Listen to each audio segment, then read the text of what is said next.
పరమానందయ్య గారి శిష్యుల కథలు రెండవ భాగం. గురువుగారి రెండు కాళ్ళలో ఏ కాలు గొప్పది. తిరిగి వచ్చిన పరమానందయ్య గారు ఒళ్ళు నొప్పులతో బాధపడుతూ ఉన్నారు. సుదూర ప్రయాణం చేయడం వల్ల బాగా అలసిపోయి ఉన్నారు. సుందరమ్మ పరిస్థితి కూడా అలానే ఉంది.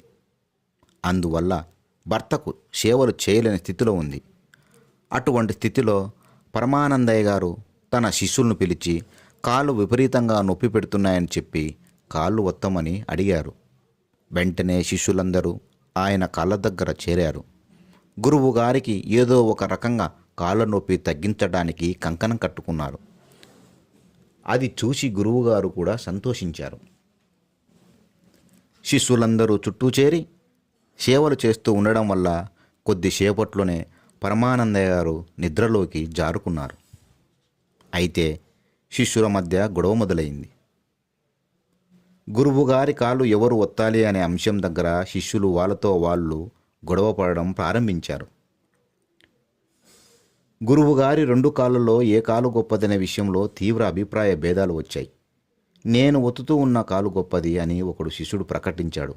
రెండో వాడు కాదు, నేను ఒత్తుతున్న కాలే నిజంగా గొప్పది అని గొడవ మొదలుపెట్టాడు.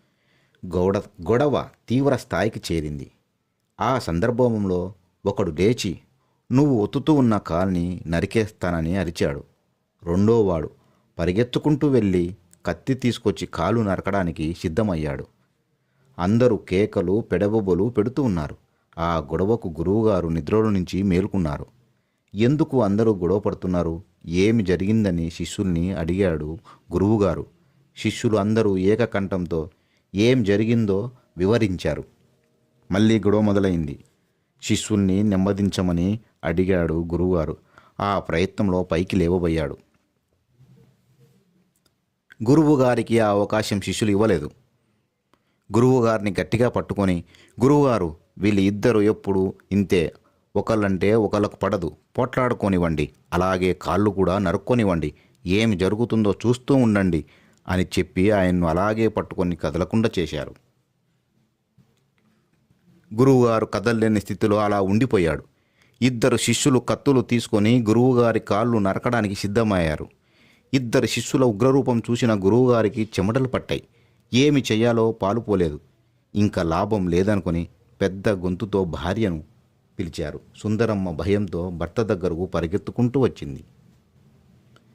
శిష్యులు తన భర్త కాళ్ళు నరకబోతున్నారనే విషయం అర్థమైంది. దాంతో కోపగించిన ఆమె చీపురు కట్ట తీసుకొని అందరినీ కొట్టడం మొదలుపెట్టింది. విపరీతంగా కొట్టి వాళ్లకు ఆహారం కూడా పెట్టలేదు. రెండవ రోజు వరకు శిష్యులు భోజనం చేయలేదనే విషయము పరమానందయ్య గారికి తెలియలేదు. శిష్యుల స్థితి చూసి జాలిపడ్డాడు. అందరినీ పిలిచి నచ్చజెప్పి వాళ్ళ చేత భోజనాలు చేయించాడు. సుందరమ్మ కూడా శిష్యుల మీద జాలిపడింది.